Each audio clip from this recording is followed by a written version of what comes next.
Welcome back to my Queen Cave, and today we are breaking down all the drama from Love Island Beyond the Villa episode 8. This was the final episode of the series and it went out with a bang. But before we get into that, don't forget to hit that subscribe button, like, comment, share, and tap that notification bell so you stay in the loop for what's going on in the Queen Cave. So we're starting with Janae, Kenny, and Liv. Liv is going to their room to get a little outfit inspo from Janae.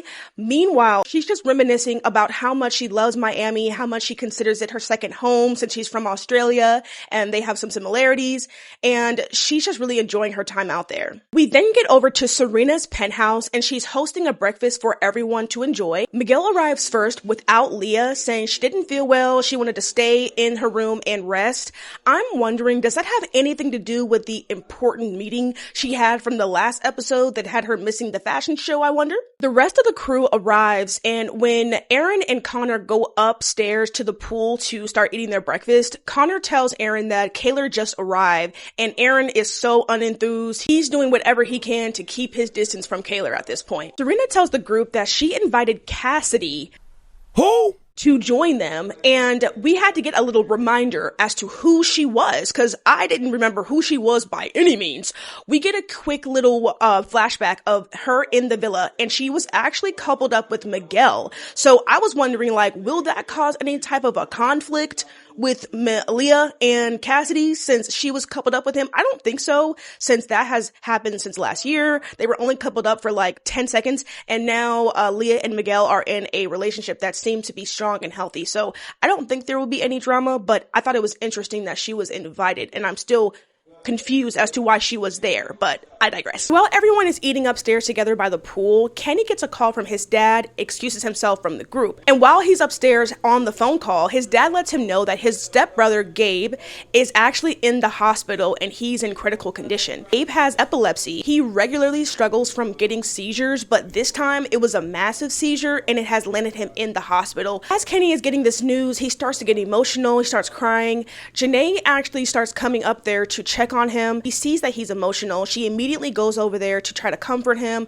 support him, and that's when he lets her know what's going on with Gabe. Hearing that Gabe is in this state is really tough for Janae to hear. She explains she had a great relationship with Gabe, and just seeing him in this state, or seeing Kenny in this state because of Gabe, is really tugging at her. So she's trying to do whatever she can to be there for him and let him know she is there for him to lean on. This even more proves how much Kenny really did not deserve Janae in the first place, because regardless of how he had been treating her, how he's so distant, he's just playing with her emotions at that time with moving in back and forth, all this, she's still there for you. She's over there trying to pray for you. Kaylor actually comes up there, sees that Kenny is emotional and she's trying to see what's going on. Janae immediately fills her in as to what's going on with Gabe. And side note, I know this probably could be an unpopular opinion, but I feel like when Janae was immediately dishing out to Kaylor Kenny's family emergency, I was kind of like, whoa, Janae, can you slow down? Because not only is this a very sensitive topic, you're saying all this right in front of him as he's just getting the news,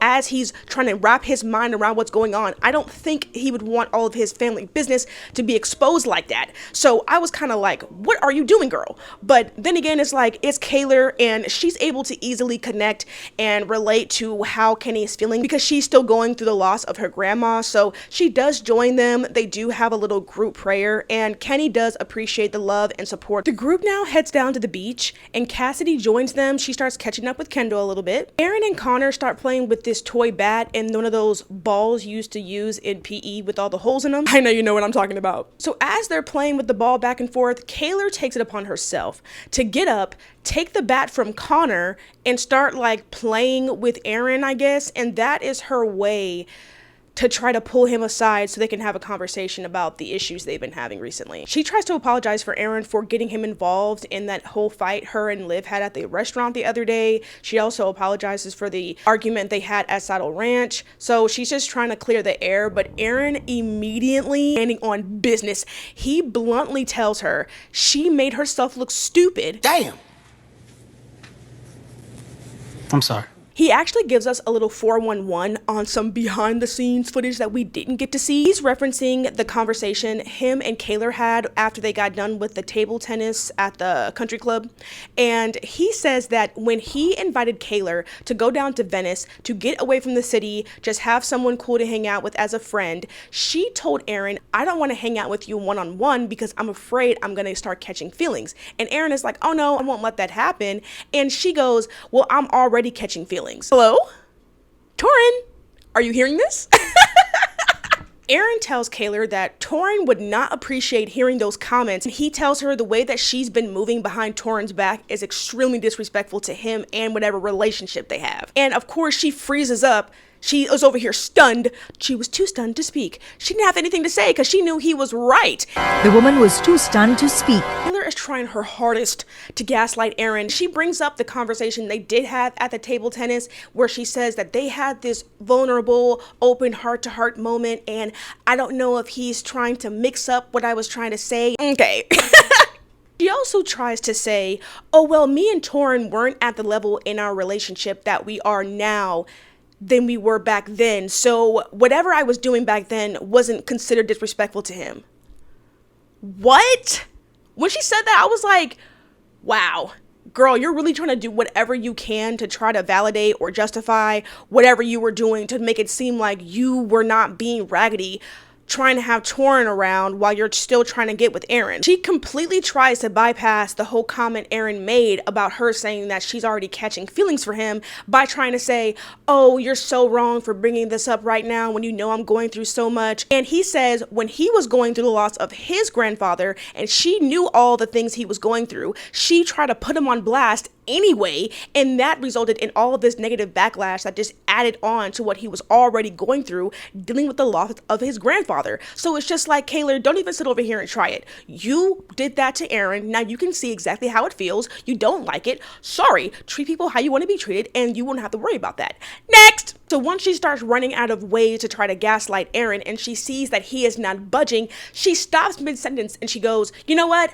I know what you're doing. I know exactly what you're doing. You're so smart. X, Y, and Z clocked you back. Click it. Because you don't have anything to respond with because you know he's in the right. And if we're going to be so real, based off of what Aaron even says in his confessional, Kaylor is just trying to figure out what she wants or what she could get. And I'm like, that makes perfect sense because the way that she is over here still trying to have Torin in the background. And in my opinion, I think that she just had Torin on the back burner just in case her and Aaron didn't rekindle what they had going on previously. Can we not sit here and just admit that's exactly what this was? And now when she sees that Aaron is not going for it, he's not trying to rekindle things, she runs over there to Torin. She's all heavy for Torin, trying to push Torin in Aaron's face and trying to make him jealous. I'm just like, the entire way you've been moving, Kaylor, this entire series has been whack when it comes down to Aaron. And I'm just really glad they decided at the end of this to just go their separate ways and not talk anymore, because this whole scene just really exposed Kaylor for how she's still, for one, not over Aaron as much as she says that she is, and she's just playing games with everyone, Aaron and Torin included. So I'm really interested to see if Torin saw those clips and what he thought about them, because they're definitely damaging. Janae, Kenny, Miguel, and Leah all join the group on the beach, and Cassidy immediately goes over there to embrace them, greet them, and that doesn't seem to be any issue between Cassidy and Leah, so that was good. Meanwhile, Connor and Aaron go out to the side to talk a little bit about what happened between him and Kaylor. And Aaron just expresses his frustration about having to be around Kaylor and her new relationship, how she keeps flaunting it in her face, and he's just thinking how uncomfortable he is having to keep dealing with it, knowing that he's in the process of trying to move on from her. Connor adds that he doesn't think it's fair that Kaylor's been sending him all these mixed signals, and Aaron just ends their conversation by saying he remembers how different she was in the villa, how she was much more bubbly, authentic, she just cared more about being happy and having fun, versus outside of the villa, she's much more manufactured, she's performative, she cares more about her image and her followers,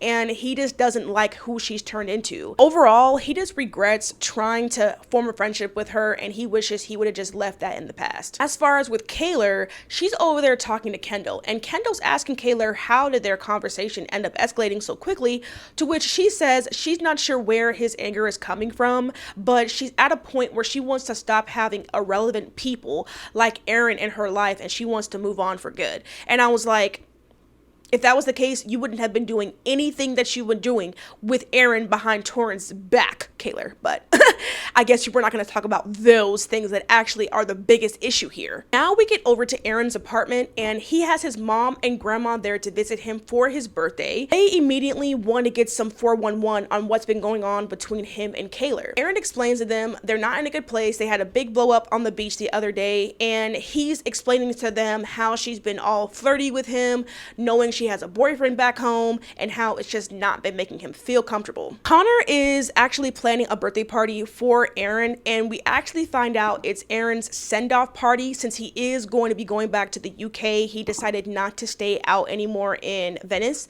So he invited Kaylor to his birthday party and extended the invite to Torrin for some reason. And hearing that, I was just thinking, why? Why are you doing anything else, Aaron, to involve Kaylor in your life? You guys just had this big blow up. You just agreed you weren't going to have any more contact. What is the reason for inviting her and Torrin, which you already just got done saying how uncomfortable you are being around the two of them because of the feelings you do have for Kaylor? So please make it make sense as to why you are extending invitation for your birthday party to them.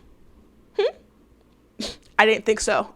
I knew it didn't make any sense, so thank you. We do get to see the text message that he sends Kaylor, and it includes details about him saying, this is probably the last time we're gonna see each other. I wanna end on a positive note. I do want you to meet my grandma for the first time. And again, I'm confused. Why would you want Kaylor to have any further association with you or your family if you guys have already decided you do not want to have any further contact? Like, please, Aaron, please make it make sense. I don't understand where this thought process is coming from. We do hear from his grandma immediately. She clocks in. She says, well, I'm not really rocking with how Kaylor acted at the reunion. I'm looking at her sideways still. So she's really not fucking with Kaylor, and she's not thrilled to see her anyway, but she does tell Aaron, if I do see her, I will be cordial, I'll be friendly, but just letting you know, I am not fucking with her. And I thought that was hilarious.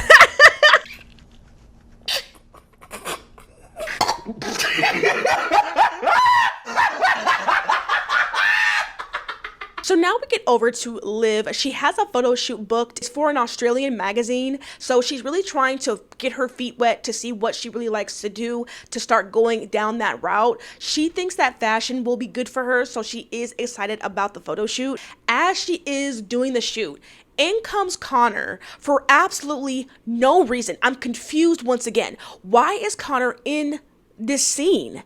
Like, him and Liv do not have a tight friendship, a close connection, bond, anything that we've seen on camera or in the villa. So I'm confused as to why he was included. I feel like, this is my theory, I think because Connor is so boring and we have no other footage to gather from him on any individual scenes. Let me know.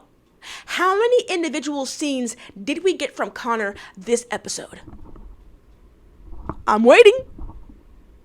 Okay, because Connor was not interesting enough for us to want to get any footage from him. I'm sure there's plenty of deleted scenes from Connor because it has zero value to us. We only had one individual encounter when it comes down to Connor, and he is doing fitness, and he got hired to do some online website design for a fitness company, something along those lines, if I'm not mistaken. And it was boring, and we didn't get any other footage. The only footage we get with Connor is him with Aaron, and that is for a reason. At least him and Aaron have some sort of connection we can get something from, but him by himself, I can see, is not worth the film. So after Liv gets done with her shoot, they start talking about Aaron's birthday party, and Connor is asking Liv if she's going, and get this, Liv does this in her confessional. She says, the birthday party for my best friend's ex? I feel sick. Stop the cap. Stop the cap right now. Stop the cap. Oh no. Oh no, girlfriend, you are not going to try to spin the block now. Let's go ahead and clock every point I've made up until this point. Liv is a fraud. She is so fake. Let's be real. I already clocked it before that she all of a sudden wants to put all this effort into her and Aaron having this connection, this bond. Go back to the timeline. When she had her housewarming party, she all of a sudden is trying to form this bond with Aaron. Now she wants to connect with him because they're both from out of the country and they're here by themselves. They can relate to each other, X, Y, and Z. So I already thought that was weird, but I gave it a pass a little bit because I'm like, maybe she wants to mend things. She wants to move on, be cool. No, clearly she had ulterior motives, and that was proven when she went ahead and had this whole little meeting with Aaron, talking about oh, Aaron, I understand where you're coming from with Kayla and how she's been treating you so bad because she did the same thing to me. She called me out in front of everyone on national television, trying to make it seem like I'm a bad friend and X, Y, and Z, and now she wants to basically be in cahoots with Aaron because I feel like she wanted to use the situation between Aaron and Kayla to now apply it to the situation between her and Liv to make it seem like Kayla was just as wrong in her situation as she is with Aaron. And I'm like, girl, all you've been doing this entire time is trying to manipulate the entire situation because you care a lot about your image. At the dinner, she took it upon herself to try to clear her name even more by trying to bring up the situation between her and Kayla when Kayla was trying to come at Aaron about the whole situation, talking about some right time, right place, bringing up certain stuff. So it's just like, Liv, this is literally a full circle moment, in my opinion. You were doing whatever you could this entire season to clear your name, switch the whole perspective, change the narrative as much as you can to villainize Kayla as if you were not caught red-handed, lying and excluding her and just not being a good friend. So now that you have done whatever you could to clear your name, and now you were able to apologize to Kayla, you want to now switch up and now be back on this whole, oh, I'm not dealing with Aaron, I have loyalty to Kayla. Like, girl, I see right through your games. At this point, I'm just gonna go ahead and write Liv off altogether because I just feel like she's let it be known she's not authentic, she's not genuine, and whatever she can do to make herself look the best as possible, she's going to do regardless of whatever intention she does have. So I don't know whatever she thought she was doing, but it was not landing like she thought it did. Next! So now we are meeting with Leah, Miguel, Kenny, Janae, and we get Cordell and Serena, and I was so excited. I was like, finally, yes, my favorite couple has arrived. But of course, like always, Cordell is not here for long. He's only going to be here for the night. And then he has to jet back off to the movie set, and we get the info that he actually booked a movie role with Morris Chestnut. And I was like, oh, great. Wins all around for Cordell. I'm so happy for him. Leah asked Kenny for an update on what's going on with his brother Gabe in the hospital. And Kenny does give them good news that Gabe's condition improved greatly. And he was actually able to change his flight to stay in Miami a little bit longer so he could spend more time with him and his family. So that was a good update to get from him.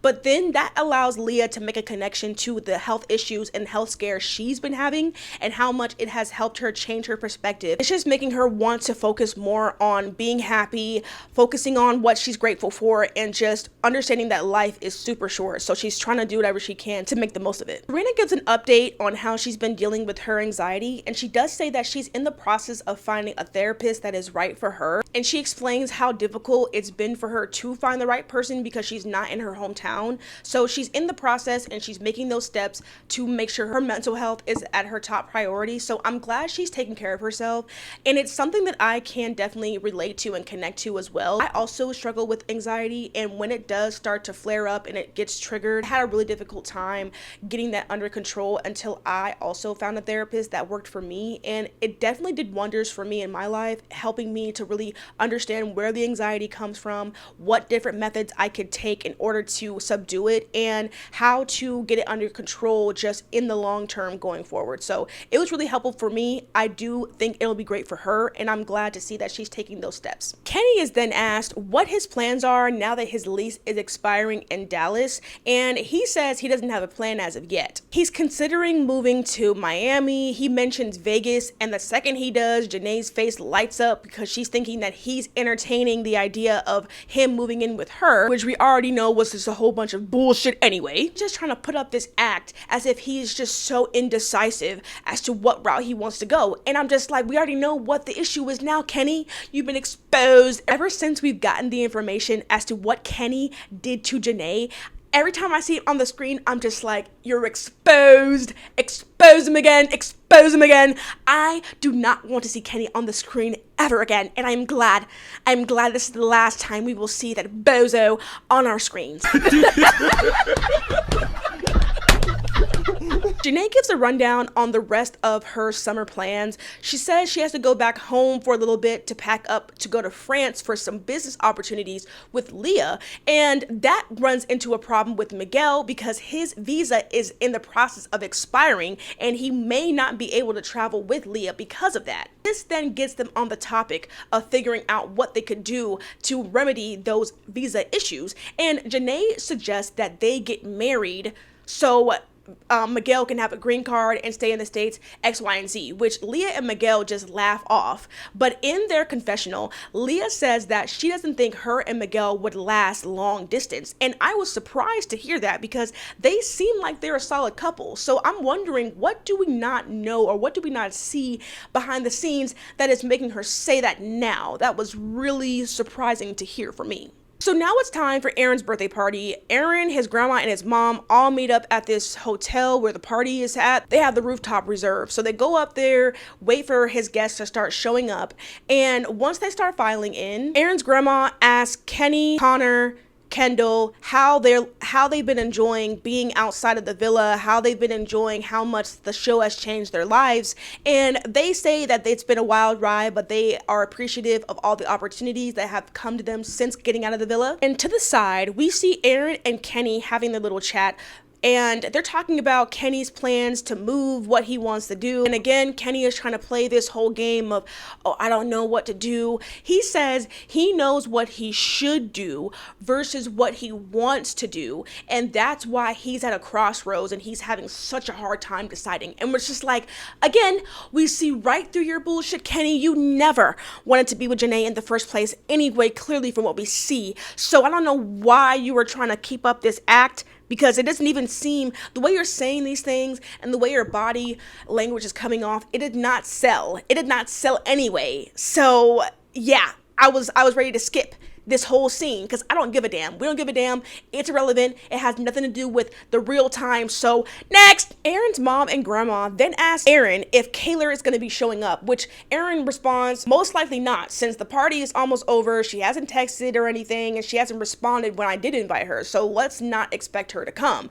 He's a little bit let down that she didn't come because he's saying that this is going to be the last time they ever see each other, ever talk to each other. So he just wanted to end things off on a more positive note. But he knows he just has to accept the fact they're not going to see each other. It's time to move on, and he's trying to do his best to cope with that. Meanwhile, speaking of Kayla, we go to her apartment and we see Torrin is setting up this cute little date by the pool. He made pizza, he has a charcuterie board, he has wine for her, which I personally don't feel like she deserves for what she's been doing behind Torrin's back. But okay. Kayla starts giving Torrin the rundown on how the Miami trip went. She conveniently leaves out the comment that Aaron told her about her catching feelings, but she does tell him about the fight they had on the beach. And she tells Torrin that Aaron actually invited the both of them to his birthday party. And Torrin is like, what?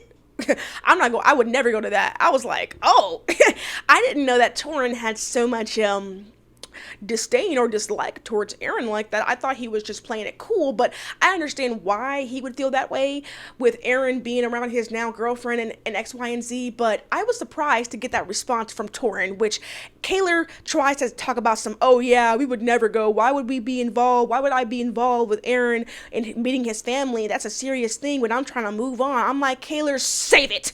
I don't want to hear anything else from you and this whole Aaron thing. You are a phony. I am done with you. Next! So here we get the last scene, and it was so good. I was like, oh my gosh, clutching my pearls the entire time. So we get to Janae and Kenny's apartment. They're packing up. They just start reminiscing on the summer, how the summer could have been a lot different if they lived together, how sad they're about to be. Janae is saying how sad she's gonna be to be separated from Kenny, and Kenny's just like, not surprised. Out of nowhere, we get a glitch in, and we see the headlines of how Janae and Kenny broke up and all this X, Y, and Z drama. I was like, oh my gosh, you guys actually went back and added in the real-time details to include to the finale of the episode. Was so gold. I was like, this is so peak. And I was so caught off guard when that happened. I was like, what is going on? But I thought it was the best way to end the series, because you usually don't get like a real-time stuff into the show because the show was pre-recorded. So I thought whoever's idea it was to add that in, you did your thing. I hope you got a tiny bit of a raise, because that was so bomb to me. Connor has his last meetup with Aaron at his apartment, and honestly, it's bittersweet. It is sad to see that Aaron is going to be leaving, and we see him do his little send-off towards the end, and as we get to the ending montage, everyone is just going through explaining what happiness means to them, and we see Aaron at the very end, and he's getting in the car to leave, and he gets a send-off, and I just feel like it made me sad. Like, I was tearing up just a tad bit, because I was like, oh, Aaron's leaving, everyone's going off and doing their own thing. But I was like, okay, anyway, now that we're done with the show, I thought the show was a good idea. Honestly, I really do feel like it was an interesting concept to see the Islanders outside the villa, see how they are going about their new lives, their new normals, and seeing what they're doing with the opportunities that are being given to them. I feel like the main people that are really taking advantage of this clearly is Cordell, I think Janae, Kaylor, Serena, and Liv. Like, they just feel like they're the only ones that are taking this and running with it. Everyone else is kind of just like, I have a little bit of a spotlight on me because of the show, and that's good enough. I'm just like, okay. Anyway, I just need to know, will they be doing a Beyond the Villa for season 7? That would be so bomb, and I would really watch that. It would be a hit, in my opinion. But I want to know, how did you feel about this last episode? Let me know how you felt about the ending when them putting the information of Janae and Kenny breaking up at the end. How did that make you feel? Were you gagged just like I was? Let me know in the comments down below. But if you did like watching this video, go ahead, hit the subscribe button, turn on the notification bell so you always are in the loop for what's going on in the Queen Cave. But thank you so much for watching the video, and I'll see you in the next one. Bye!